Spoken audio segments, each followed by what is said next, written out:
ഏത് moving പാർട്ടിക്കിളിനെ associated ആയിട്ടും ഒരു വേവ് ലെങ്ത് പറയാൻ പറ്റുമെന്നാണ് ഡി ബ്രോഗ്ലി പ്രപ്പോസ് ചെയ്തത്. അപ്പോൾ ആ വേവ് ലെങ്ത്തിനുള്ള എക്സ്പ്രഷനാണ് ലാംഡ = h/p.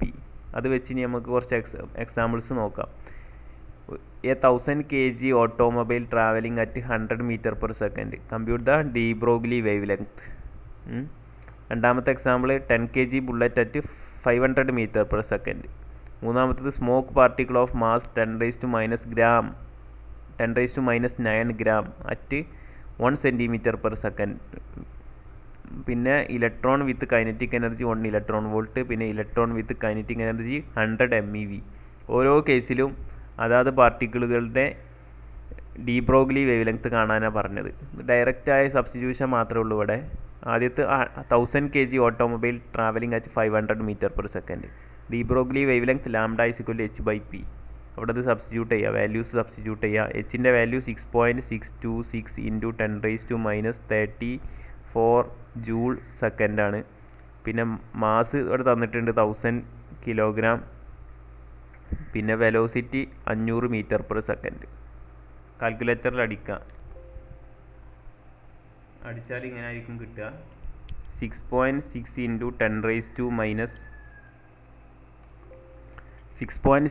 10⁻9 മീറ്റർ എന്നാണ് കിട്ടുക.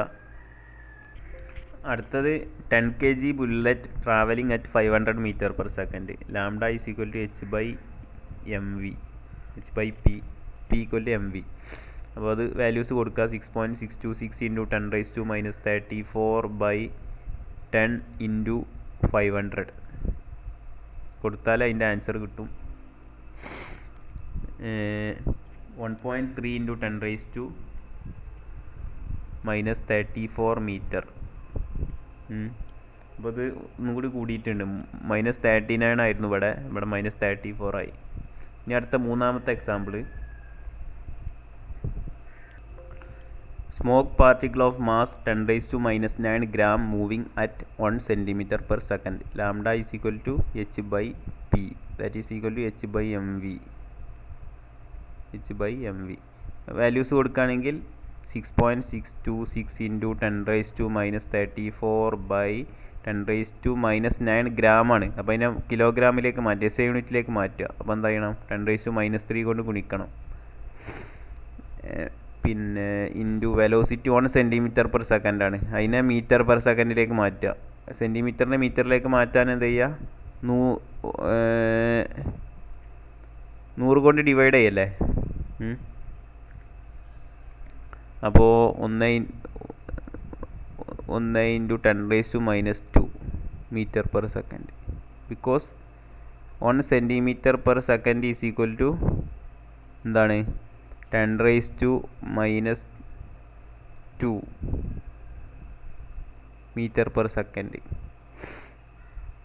1 gram = 10⁻³ kg. ഓക്കെ, അതവിടെ കൊടുത്താൽ അതിൻ്റെ ആൻസർ കിട്ടും. 6.6 × 10⁻20 മീറ്റർ. ഓക്കെ, ഇനി അടുത്തത് നാലാമത്തെ example, electron with kinetic energy 1 electron volt. അപ്പോൾ ഇവിടെ കൈനറ്റിക് എനർജിയാണ് തന്നിട്ടുള്ളത് 1 ഇലക്ട്രോൺ വോൾട്ട്. അപ്പോൾ നമ്മുടെ ഇലക്ട്രോണിൻ്റെ റെസ്റ്റ് മാസ് എനർജി എല്ലാവർക്കും അറിയുണ്ടാവും. എന്താണ്? mec². Rest mass energy of electron. Rest mass energy of electron = mc². അത് എത്രയാണ്? 0.511 MeV ആണ്. ഇലക്ട്രോൺ വോൾട്ടിൽ പറയുകയാണെങ്കിൽ 5.11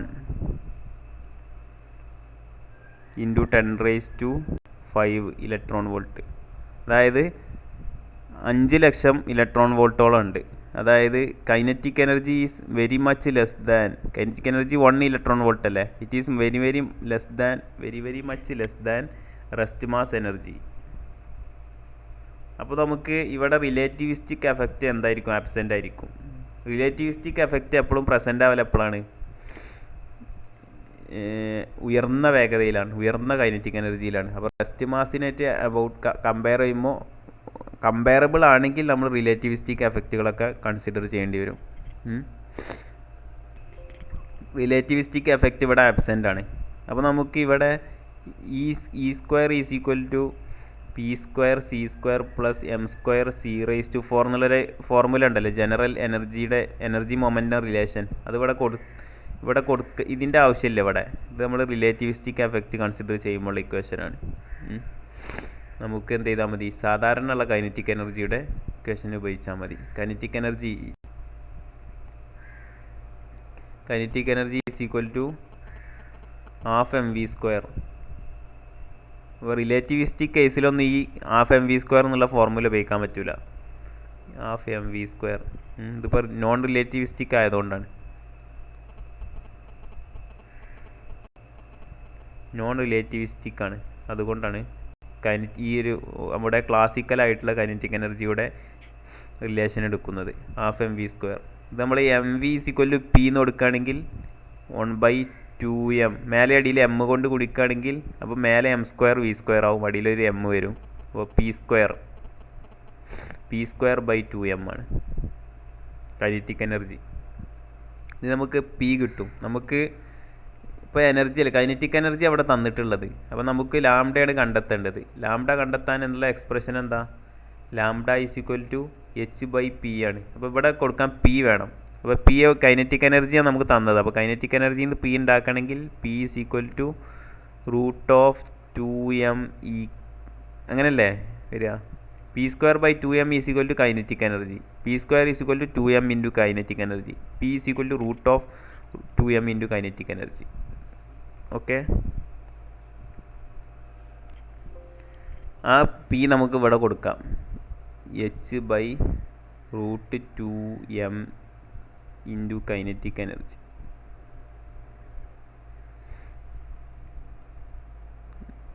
ഇത് നമുക്ക് ഇനി നമ്മുടെ വാല്യൂസൊക്കെ സബ്സ്റ്റിറ്റ്യൂട്ട് ചെയ്യാം. അപ്പോൾ നമ്മൾ ശ്രദ്ധിക്കേണ്ട കാര്യം, നമ്മളെല്ലാം SI യൂണിറ്റിൽ കൊടുക്കാം.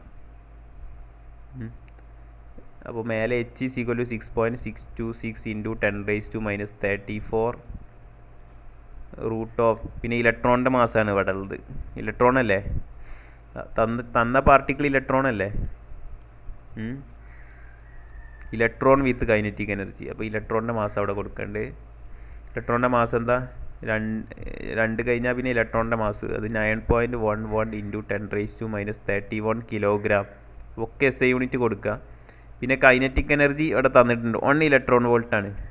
അപ്പോൾ അതിനെ ഇലക്ട്രോൺ വോൾട്ട് SI യൂണിറ്റ് അല്ല, അതുകൊണ്ട് 1 electron volt is equal to 1.6 into 10⁻⁻19 ജൂളാണ്. അതായത് ഇത് ഇലക്ട്രോണിൻ്റെ ചാർജിൻ്റെ അതേ അളവാണ്. നമ്മൾ ഇലക്ട്രോൺ വോൾട്ടിനെ ജൂൾക്ക് മാറ്റുക എന്ന് പറഞ്ഞാൽ എന്താ ചെയ്യേണ്ടത്, ഇലക്ട്രോണിൻ്റെ ചാർജും കൊണ്ട് മൾട്ടിപ്ലൈ ചെയ്താൽ മതി. അപ്പോൾ 1 ഇലക്ട്രോൺ വോൾട്ട് എന്ന് പറഞ്ഞാൽ ഒരു തവണ മൾട്ടിപ്ലൈ ചെയ്യുക. അപ്പോൾ 1 ഇൻറ്റു 1.6 ഇൻറ്റു 10⁻⁻19 ഇനി ആ വാല്യൂസ് കാണുക. അപ്പോൾ ഇങ്ങനെ കിട്ടും. നമ്മൾ ഈ വാല്യൂസ് കൊടുത്ത് കാൽക്കുലേറ്ററിൽ അടിച്ച് അങ്ങനെ കിട്ടും. ഇങ്ങനത്തെ പ്രോബ്ലം ഇലക്ട്രോൺ വോൾട്ടിൽ പ്രോബ്ലം തന്നാൽ സോൾവ് ചെയ്യാൻ വേറൊരു വഴിയുണ്ട്. Lambda is equal to h/p അല്ലേ. അപ്പോൾ ഇലക്ട്രോൺ വോൾട്ടിലാണ് നമ്മളെ കൈനറ്റിക് എനർജിയാണ് തന്നതെങ്കിൽ ഇവിടെ നമ്മൾ പി എന്താക്കി ചെയ്തു, നോൺ റിലേറ്റിവിസ്റ്റിക് ആണെങ്കിൽ p is equal to 2m into kinetic energy എന്ന് ചെയ്തു. അപ്പോൾ ഇവിടെ ഇപ്പോൾ നമുക്ക് കൈനറ്റിക് എനർജി ഇലക്ട്രോൺ വോൾട്ടിലാണ് തന്നത്. അപ്പോൾ ഇതിനെ മൊത്തം നമ്മൾ ഇലക്ട്രോൺ വോൾട്ടിലേക്ക് മാറ്റിയാൽ മതി ബാക്കിയുള്ളതിന്.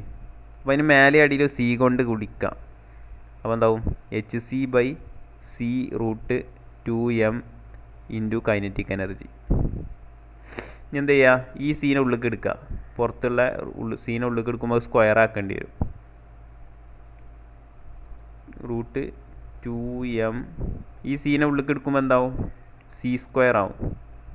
പിന്നെ കൈനറ്റിക് എനർജിൻ്റെ ടേം അതുപോലെ ഉണ്ട് അല്ലേ. എന്നാലല്ലേ ഈ സി പിന്നെയും പുറത്തെടുത്താൽ C ആവുള്ളൂ. ഇവിടെ സ്ക്വയറിനെ റൂട്ടിൻ്റെ പുറത്തേക്ക് കൊടുത്താൽ എന്തായി മാറും, C ആയി മാറും. അപ്പോൾ അങ്ങനെ കിട്ടും.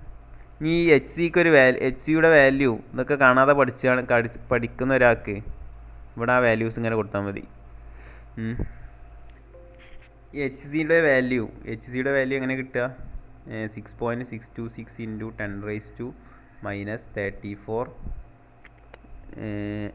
ജൂൾ സെക്കൻഡാണ് into 3 into 10⁸ metre per second. ഈ സെക്കൻഡും പോവും, പിന്നെ ജൂൾ മീറ്റർ ഉണ്ടാവുക. അത് ചെയ്ത് വന്നാൽ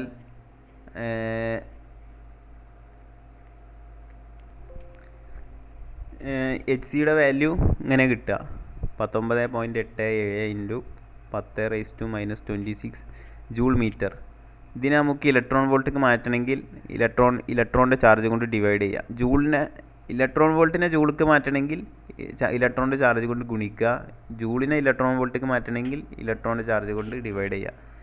അപ്പോൾ അങ്ങനെ ആക്കുമ്പോൾ ഈ ജൂൾ എന്നുള്ളിടത്ത് ഇലക്ട്രോൺ വോൾട്ട് കൊടുക്കേണ്ടി വരും. 19.87 ഇൻറ്റു 10⁻⁻26 ബൈ 9. ഇലക്ട്രോണിൻ്റെ ചാർജ് എന്താണ് 1.6 ഇൻറ്റു 10⁻⁻19. അപ്പോൾ ഇവിടെ നമ്മൾ ജൂൾ എന്നുള്ളത് എന്താക്കേണ്ടി വരും, ഇലക്ട്രോൺ വോൾട്ട് മീറ്റർ. ഇതിൻ്റെ value 1.24 into 10⁻⁻6 electron volt metre. ഈ വാല്യൂ കാണാതെ പഠിക്കുക. എച്ച് സിയുടെ വാല്യൂ കാണാതെ പഠിക്കുക. അതൊരു കോൺസ്റ്റൻ്റ് ആണല്ലോ, എച്ച് കോൺസ്റ്റൻ്റ് ആണ്, സി കോൺസ്റ്റൻ്റ് ആണ്. ആ വാല്യൂ കാണാതെ പഠിക്കുക. പിന്നെ ഇലക്ട്രോണിൻ്റെ അത് പലയിടത്തും ഉപകാരപ്പെടും കേട്ടോ ഇതിങ്ങനെ കാണാതെ പഠിച്ചാൽ. MEc²ൻ്റെ ഇലക്ട്രോണിൻ്റെ എനർജി എന്താ അത് നമുക്ക് അറിയുന്നതാണ്. mc² ഓഫ് ഇലക്ട്രോൺ അതെന്താണ് 0.511 MeV എന്ന് പറഞ്ഞാൽ 5.11 ഇൻറ്റു 10⁻⁵ ഇലക്ട്രോൺ വോൾട്ട്. അപ്പോൾ ഇലക്ട്രോണിൻ്റെ എനർജി, റെസ്റ്റ് എനർജി ഇത്രയാണെന്ന് നമുക്കറിയാം. ഈ എച്ച് സിയുടെ വാല്യൂ നമുക്ക് എത്രയാണെന്ന് അറിയാം. അങ്ങനെയാണെങ്കിൽ പിന്നെ ഇത് നേരെ ഇവിടെ കൊടുത്താൽ മതി. Lambda = h/p. എച്ച് സിൻ്റെ അവിടെ 1.24 ഇൻറ്റു 10⁻⁻6 ഇലക്ട്രോൺ വോൾട്ട് മീറ്റർ. പിന്നെ റൂട്ടിൻ്റെ ഉള്ളിൽ അടിയിൽ mc² എന്താണ് ഇലക്ട്രോണിൻ്റെ കേസിൽ 0.511 MeV ആണ്. അപ്പോൾ MeV എന്ന് പറഞ്ഞാൽ 10⁻⁶ ആണ്. അപ്പോൾ കൊടുക്കുമ്പോൾ 5.11 ഇൻറ്റു 10⁻⁵. പിന്നെ KE തന്നിട്ടുണ്ട് 1 ഇലക്ട്രോൺ വോൾട്ട്. അവിടെ കൊടുക്കുക 1 ഇലക്ട്രോൺ വോൾട്ട്. അപ്പോൾ ഇവിടെ 10⁻⁵ ഇലക്ട്രോൺ വോൾട്ട്. പിന്നെ നമ്മുടെ കൈനറ്റിക് എനർജി 1 ഇലക്ട്രോൺ വോൾട്ട്. അപ്പോൾ എന്താ വരിക 1.24 into 10⁻⁻6 electron volt meter by 2 into 5.11 into 1 എന്ന് പറഞ്ഞാൽ 1.02 ഇൻറ്റു 10⁻⁵. പിന്നെ ഇലക്ട്രോൺ വോൾട്ട് 2 അല്ലേ, ഇലക്ട്രോൺ വോൾട്ട് സ്ക്വയറാണ്. അത് റൂട്ടിൻ്റെ പുറത്ത് വരും. സ്ക്വയർ റൂട്ടിൻ്റെ പുറത്ത് നിൽക്കുമ്പോൾ സ്ക്വയറാണ് പോവും. അപ്പോൾ ഈ ഇലക്ട്രോൺ വോൾട്ട് മേലത്തവും വെട്ടാം. അപ്പോൾ 1.24 ഇൻറ്റു 10⁻⁻6 ബൈ ഇതന്നെ ഇങ്ങനെ ഇത് ചെയ്ത് വരുമ്പോൾ എന്ത് കിട്ടും, കാൽക്കുലേറ്ററിൽ ഈ വാല്യൂസ് അടിക്കുകയാണെങ്കിൽ 1.2 ഇൻറ്റു 10⁻⁻9 മീറ്റർ എന്ന് കിട്ടും. -9 മീറ്റർ.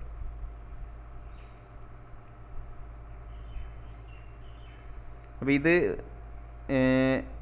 ഇങ്ങനത്തെ ഇലക്ട്രോൺ വോൾട്ടിൽ കൈനറ്റിക് എനർജി തരുമ്പോൾ നമുക്ക് ചെയ്യാനുള്ള എളുപ്പമാർഗ്ഗമാണ് എന്ത്, നമ്മൾ സി കൊണ്ട് മേലെ അടിയിൽ മൾട്ടിപ്ലൈ ചെയ്യുക. അപ്പോൾ അടിയിൽ mc² ആവും, മേലെ എച്ച് സി ആവും. എച്ച് സിയുടെ വാല്യൂ കാണാതെ അറിയുന്നവർക്ക് നേരാണ് കൊടുത്താൽ മതി. അപ്പോൾ എനിവേ നമ്മുടെ ആൻസർ ഇതായിരിക്കും. അടുത്ത example electron with kinetic energy 100 MeV. അപ്പോൾ ഇവിടെ കൈനറ്റിക് എനർജി വളരെ കൂടുതലാണ്. നമ്മൾ റെസ്റ്റ് മാസ് എനർജി ആയിട്ട് കമ്പയർ ചെയ്ത് നോക്കാം. റെസ്റ്റ് മാസ് എനർജി എന്താണ് ഓഫ് ഇലക്ട്രോൺ 0.511 MeV. ഇത് MeV ആണ് കേട്ടോ, mega electron volt, million electron volt അങ്ങനെയൊക്കെ പറയാം. 10⁻⁶ ആണ്, മെഗാ ഓർ മില്യൺ അങ്ങനെയൊക്കെ പറയും. പഴയൊരു ടേമാണ് മില്യൺ എന്നുള്ളത്. ദശലക്ഷം എന്നാണ് അതിൻ്റെ അർത്ഥം, അതായത് 10⁻⁶.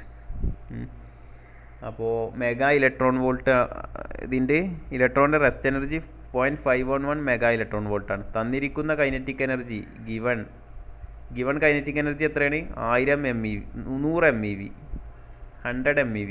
അപ്പോൾ kinetic energy greater than, very very very greater than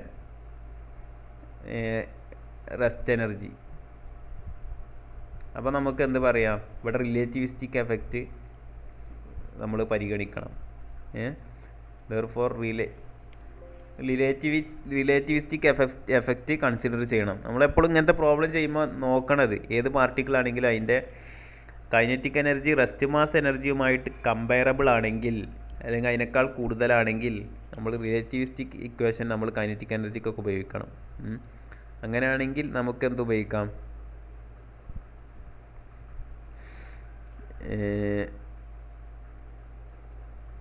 momentum കാണാൻ ഏത് ഇക്വേഷൻ ഉപയോഗിച്ചാൽ മതി? നമുക്ക് ഏത് ഇക്വേഷൻ ഇവിടെ സാറ്റിസ്ഫൈ ചെയ്യാം? Energy momentum relation. റിലേറ്റിവിസ്റ്റിക് കേസിൽ ഫോളോ ചെയ്യുന്ന ഇക്വേഷനാണെന്ത്? Energy momentum relation.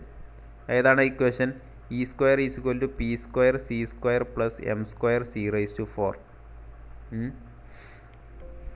അതുകൊണ്ട് തന്നെ ടോട്ടൽ എനർജി എന്താ? അല്ല, ഈ ഇക്വേഷനാണ് നമ്മളിവിടെ ഉപയോഗിക്കേണ്ടത്. അപ്പോൾ ഈ ടേമിന് വലിയ കോൺട്രിബ്യൂഷൻ ഉണ്ടാവില്ല. ഇത് mc² അല്ലേ? ഇതെന്താണ്? mc²ൻ്റെ സ്ക്വയറാണിത്. mc² എന്ന് പറഞ്ഞാൽ ഇവിടെ വളരെ നമ്മളെ കൈനറ്റിക് എനർജീനായിട്ട് കമ്പയർ ചെയ്യുമ്പോൾ വളരെ കുറവാണ്. അതുകൊണ്ട് ഈ ടേമിൻ്റെ കോൺട്രിബ്യൂഷൻ നമുക്ക് നെഗ്ലക്റ്റ് ചെയ്യാൻ പറ്റും. നെഗ്ലക്റ്റഡ്. അങ്ങനെയാണെങ്കിൽ approximately equal to E² approximately equal to P² C² എന്ന് കൊടുക്കാം. Or E = PC implies P = E/C. അപ്പോൾ നമുക്കിനി നമ്മുടെ ലാംഡ കാണാം. Lambda = h/p. E/C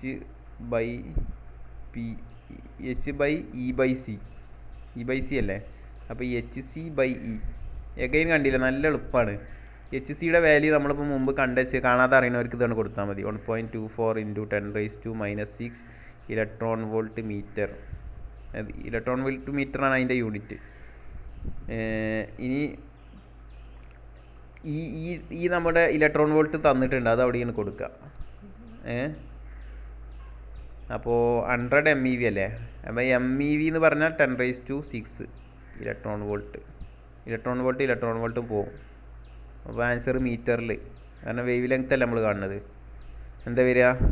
1.24 × 10⁻⁻100 × 10⁻⁶ എന്ന് പറഞ്ഞാൽ 10⁻8. അപ്പോൾ 10⁻⁻6 മേലുണ്ട്, 10⁻8 അടിയിലുണ്ട്, 10⁻⁻8.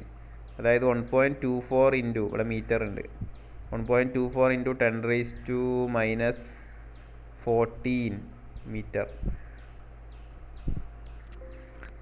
അപ്പോൾ ഇത് 10⁻14 ആണ്. വേണമെങ്കിൽ നമുക്ക് ഫെംറ്റോമീറ്ററിൽ പറയാം. അതായത് 10⁻−15 നമ്മൾ ഫെംറ്റോ എന്നുള്ള ടേം ഉപയോഗിക്കുക. -15 ആ ടേമിൽ പറയുകയാണെങ്കിൽ 12.4 × 10 12.4 ഫെംറ്റോമീറ്റർ. അതായത് ന്യൂക്ലിയർ റേഞ്ചിലുള്ള സൈസിനൊക്കെയാണ് നമ്മൾ ഈ ഒരു യൂണിറ്റ് ഉപയോഗിക്കുക. അതിൻ്റെ ആവശ്യമൊന്നുമില്ല, വേണമെങ്കിൽ ഈ യൂണിറ്റ് ഉപയോഗിക്കാം, അല്ലെങ്കിൽ ഇത്. അപ്പോൾ എല്ലാ കേസിലും ഇതുകൾ നമുക്ക് കമ്പയർ ചെയ്യാൻ പറ്റും, വേവ് ലെങ്ത്തുകൾ. ഇവിടെ എന്താണ് ചെറിയ വേവ് ലെങ്ത്ത് നമുക്ക് കിട്ടിയത്. അപ്പോൾ ഈ എല്ലാ എക്സാമ്പിളും ഒബ്സർവ് ചെയ്യുമ്പോൾ നമുക്ക് മനസ്സിലാകും. ഒന്നാമത്തെ എക്സാമ്പിളിൽ വേവ് ലെങ്ത്ത് 10⁻−39 ആണ്. 10⁻−39 പറഞ്ഞാൽ എന്താണ്? 1/10⁻39 ആണ്. അതായത് ഒന്നിനെ